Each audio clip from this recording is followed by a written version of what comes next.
Well, I finished the drawing of the three. I just finished round 60. It's like a scalloped kind of thing along the edge, and it's looking really big right now. I can't get it completely laid out because I have a few animals who are not loving that I'm moving around. They were asleep while I was crocheting. So anyway, I have finished round 60 and it looks really good. I think it is getting bigger and bigger. And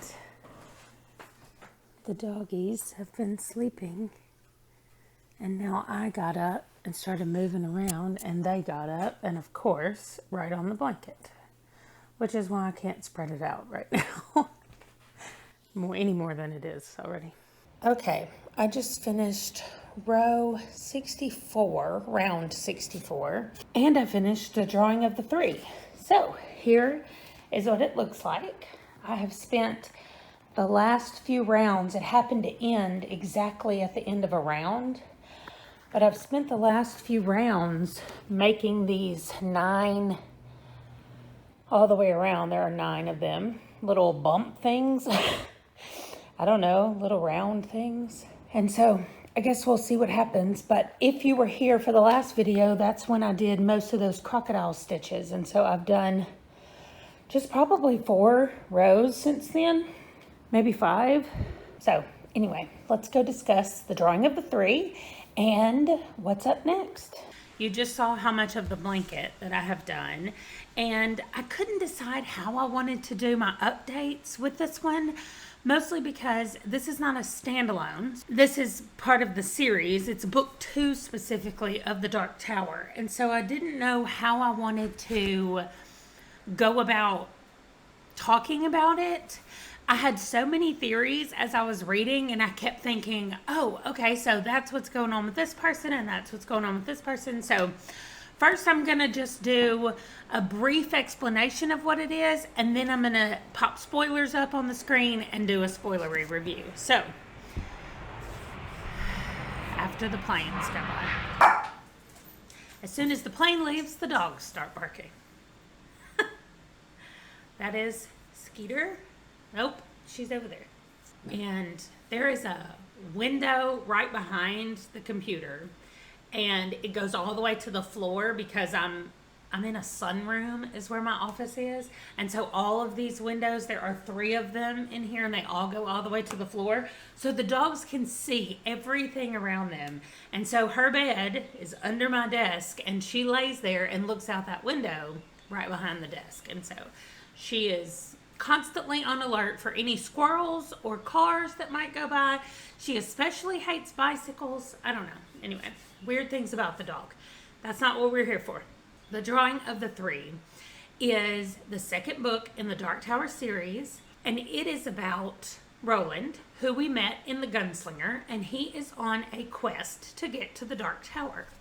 And so we're going through this book, and it's called The Drawing of the Three because it has something to do with 3.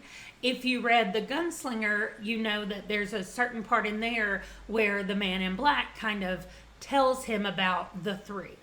And so we get a little bit of a preview in The Gunslinger, but not anything that even hints about what this is actually about. This is kind of a book about time travel. I mean, I don't know that I would call it time travel. However, maybe. This might fit into a time travel. Like, I certainly would not argue against it. If somebody said it was a book about time travel, I wouldn't be like, no, it's not. So anyway, I'm sorry, Django is here to say that he is cold, and I'm not going to go get him his sweater right now. We'll get that in just a little bit, but he's cold. The Drawing of the Three. I would say it is about Roland, and Roland kind of learning what he will and will not do to get to the tower. And maybe it's about us learning more about who Roland is and how he is so single-minded and what he's willing to sacrifice to get to the tower. Like, we learned a little bit of that in The Gunslinger, but I think we just see that so much more in The Drawing of the Three.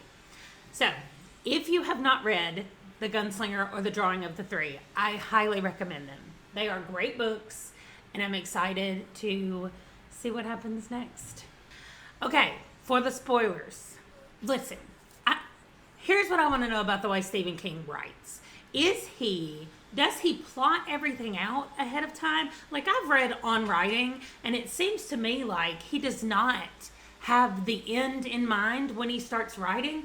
And so, like, I'm just wondering how he wrapped all of that up, especially the Odetta, Susanna thing. Like, I was blown away. First of all, as soon as he got into the pusher or Mort at the end, and I realized that, oh my gosh, he pushed Jake, that's when I immediately went, oh my gosh, he pushed Odetta. Like, I guessed that before we saw that in the book. However, I had no idea that he was the one who dropped the brick on her head as a kid. So I'm like, how?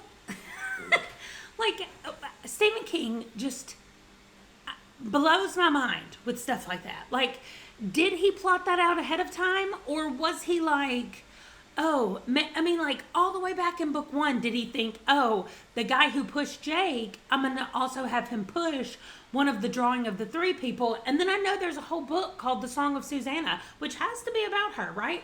So I'm like, how much of this did he know and how much did he not know? Especially because in the back of this, we get us a little bitty author's note. It's not very long. That's how big it is, which, by the way, I have an illustrated version. I have no idea. I found it in a half-price books or something. But what I love is where he says, this work seems to be my own tower. You know, these people haunt me. Roland, most of all. Do I really know what the tower is and what awaits Roland there? Then it says, should he reach it? And you must prepare yourself for the very real possibility that he will not be the one to do so. Yes, he knows and no, because his answer says, do I really know what the tower is and what awaits Roland there? Yes and no. All I know is that the tale has called to me again and again over a period of 17 years. So, he wrote this little note on December 1st, 1986. Like, I am blown away by all the connections that come together in this book. And I know that there are some people who read all 7 books and then went back and read The Gunslinger at the beginning, and they were like, oh, I could see all these tie-ins. And so things that I've missed, of course, and don't know, but I'm still blown away by everything. And the fact that I like these characters. Like, I like Eddie, and I am going to be so sad when Eddie dies, because I know Eddie's going to die. Also, since I just read It, I realized that Stephen King likes to use the name Eddie a lot in his books as well. So anyway, I'm just hoping that Eddie does not die. Here I am saying right now that I do not want Eddie to die. I feel like he and Susanna are going to end up being in love, and that means one of them has to die. There's no way they make it. I want Roland to make it to the tower, which after that little hint, maybe he's not. But I just love the way this ended. This could not have wrapped up better for me. It was so enjoyable. I had so much fun.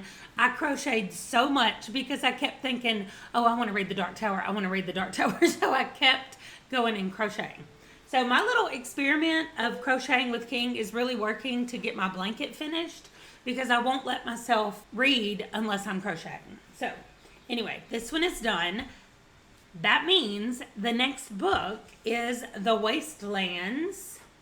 This is Dark Tower book number 3. So it's weird that I read The Gunslinger and then I had a whole series of books that were not part of the Dark Tower, and now I'm reading 2 Dark Tower books in a row.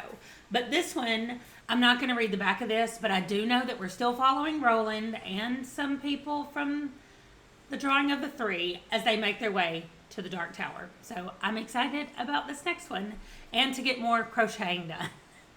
So thank you for watching. I've got to go get a sweater for this whiny little boy, and then I will see you guys in my next video. Bye. Are you going to say bye? No. He's just cold and he wants a sweater.